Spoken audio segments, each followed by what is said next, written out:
In this video, you're going to learn all the things you need to consider before, during, and after a remote workshop to make it a success and ensure solid outcomes. And as you watch this video, let us know in the comments below if you have any questions about remote facilitation or any difficulties that you faced while running remote workshops, and we'll make sure to answer them.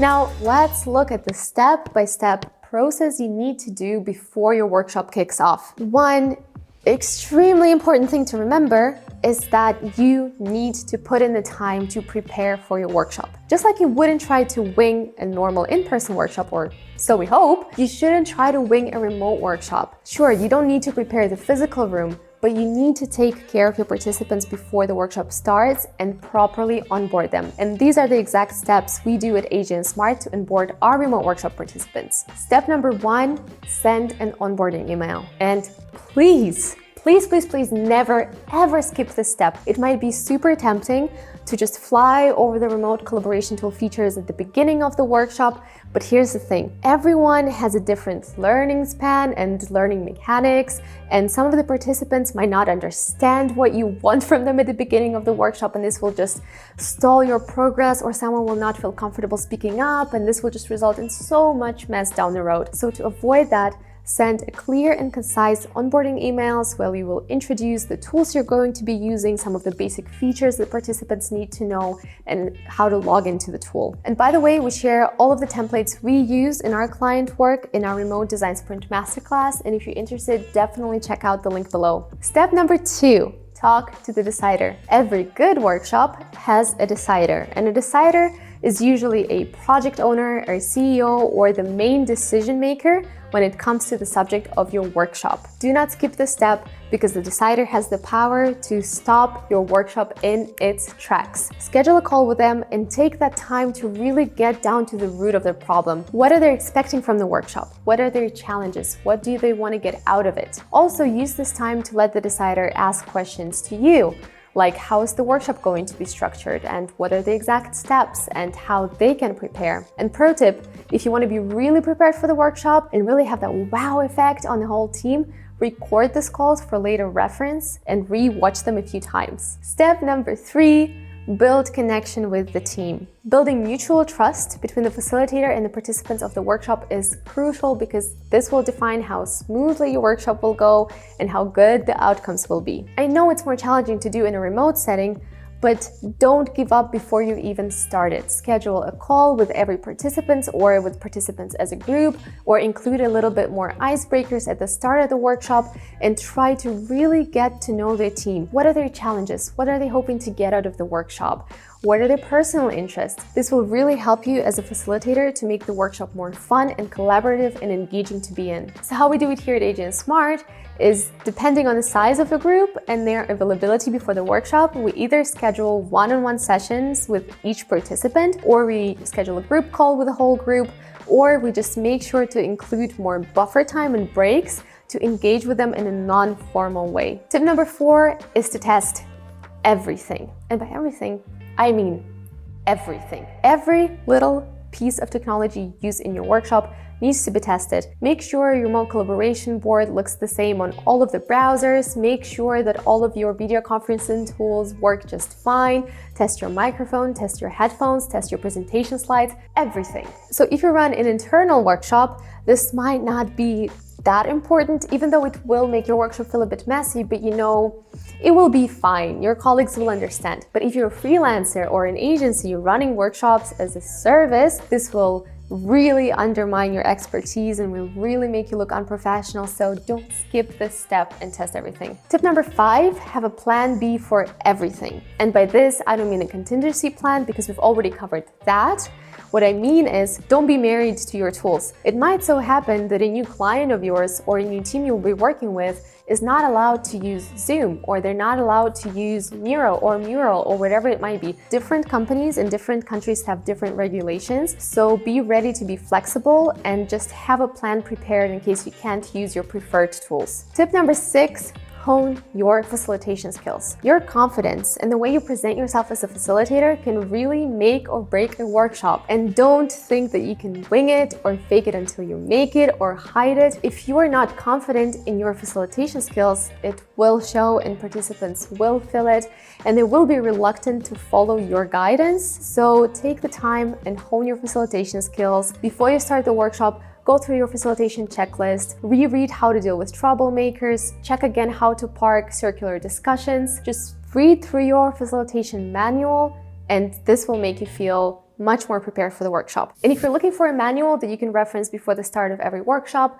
we actually have a free facilitation guidebook. You can download it by clicking on the link below. Tip number 7, set up your workspace the right way. So when you facilitate a remote workshop, a good old laptop or just single screen is not good enough. We highly recommend that you do 2 screens at a time, so you'd have your remote collaboration tool on one screen and then your video conferencing tools and all your chat tools on the other screen. This way you can see all of your participants at the same time and check if they look disengaged or if it seems like they have some technical problems, and at the same time can keep your eye on the remote collaboration board and see what's going on there, and you won't need to switch between the two and break up your flow as a facilitator. And our final step in the pre-workshop checklist is to prepare the online collaboration board the right way. The entire remote workshop relies on how well your digital collaboration tool works and also how you've designed them and how comfortable participants are with it. It's literally the backbone of how well your workshop will run. So invest some time in preparing it the right way. We recommend that you avoid jumping back and forth between the workshop slide deck and between the remote collaboration tool, because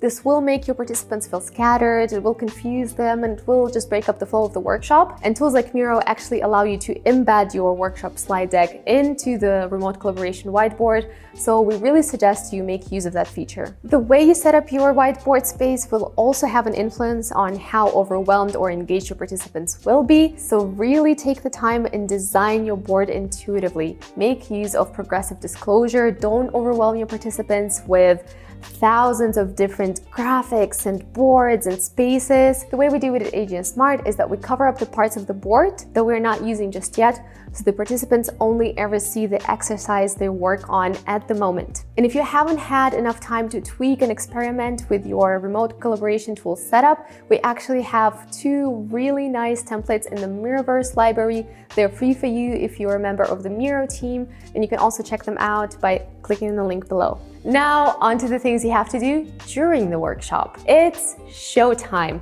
And if you followed our advice from the previous section and went through all of the steps, you should be prepared and you should be able to focus 100% on the facilitation instead of fixing little bits and pieces. So what are some of the things that you have to focus on? Remote facilitation principle number 1 is bring in the energy. Now, energy is a key component in in-person facilitation as well, but with the remote setting, it's even more important to take it into account and really exaggerate it and really give it your all. If you don't do that, you run the risk of your participants disengaging and slipping into the normal conference mood and just not bringing their A game. So one way to avoid that is to really exaggerate the amount of energy you bring in. And let me tell you, it will feel weird and you will feel awkward because you're probably going to be the only person in your room shouting at your monitor while all of the other participants are on mute. But while this will feel extremely weird on your side, this will feel extremely energizing and rewarding for your participants. Remote facilitation principle number 2. Always, always, always start with an icebreaker. Like we already mentioned before, it's important to get your participants into the right state of mind, into the right headspace,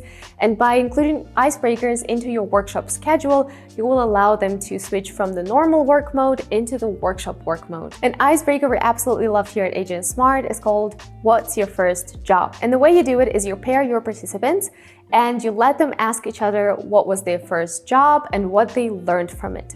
And the reason we love it is because this works equally well whether the participants know each other well or if they don't. And it's an icebreaker that's safe across multiple cultures and it really gets the group into the right headspace.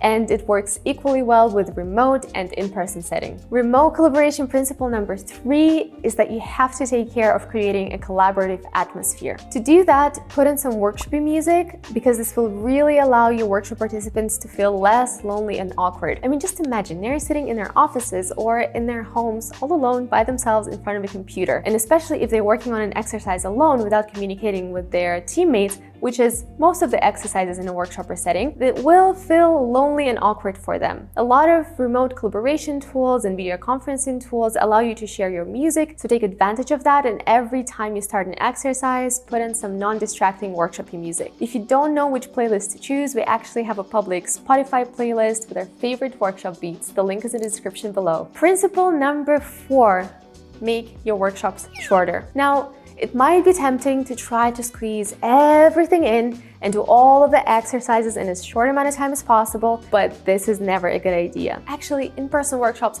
also shouldn't feel too cramped, but especially in a remote setting, it's important you pay attention to how much time you spend in front of a screen. A general rule of thumb here at AJ Smart is that we keep our remote workshops to under 4 hours, including breaks and buffer time. So realistically, you should be able to finish earlier. This is important because sitting in front of a screen for the whole day is going to be disengaging, and your participants just won't be able to pay attention, so you won't get their A game out of them. Another thing we'd recommend is to include way more breaks into your workshop planning than you would in an in-person workshop. So for reference, here at AJ Smart, for an in-person workshop, we'd try to include a break every 90 or so minutes. For the remote workshop, we'd reduce that time to maybe 50 or 60 minutes. Remote facilitation principle number 5 is to encourage video conferencing. It's not a secret that seeing other people on video makes you feel more engaged. There's nothing worse than the feeling of tuning into the Zoom call and all of your colleagues just having a still image there. It's harder to connect, and especially in a workshop setting, it's important to connect to your participants. So encourage your participants to turn the video on. Now, some people might not be completely comfortable with that, so make sure to include this step in your onboarding process and make sure to set this expectation early on. What this will also help you to do is make sure that participants actually take the time to find a quiet space where they can concentrate on the workshop instead of dialing in on the go or while commuting. Remote facilitation principle number 6 is to try and get a co-facilitator if you can. Now, you of course can try to go at it on your own, and this is possible, and we have done this as well, but what we found really skyrocketed the quality of our remote workshops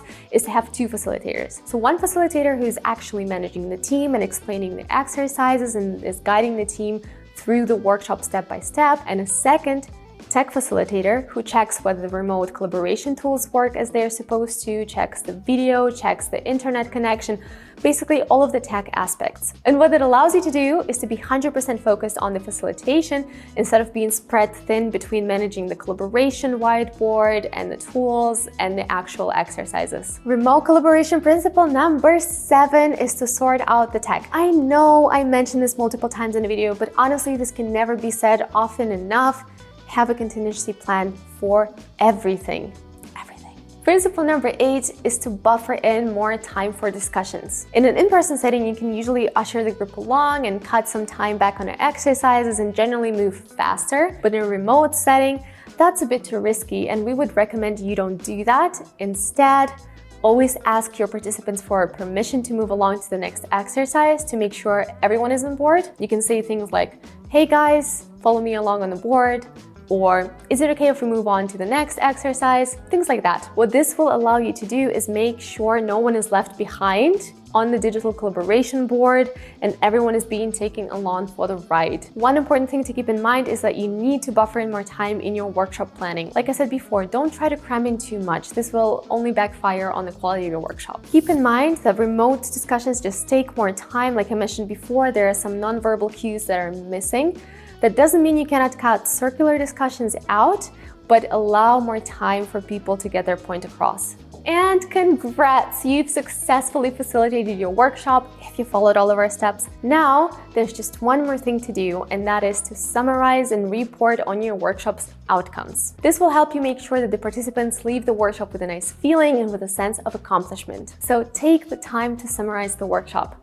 One of the most important rules of facilitation is to start strong and end even stronger. And how we like to do this at AGN Smart is at the end of the workshop, after every exercise has been completed, what we do is we ask every participant to zoom out and to look at the online collaboration whiteboard and to let it sink in how much work they've done and how much exercises they got accomplished and which huge body of work they just did. What it does is that gives the participants this very nice feeling of accomplishment, feeling that they got something done. We also like to ask them what their main takeaway is or what they learned from the workshop and how they're generally feeling. We find that reflection time is generally a very nice way to wrap up a workshop. Also, make sure to properly hand over the outcomes. So how we like to do it here at AGN Smart is we normally schedule a handover call where we talk the team and the deciders step by step through all of the decisions and outcomes of the workshop, and then we also summarize them in a report and we do a handover presentation. What that ensures is that the result of workshop actually get implemented,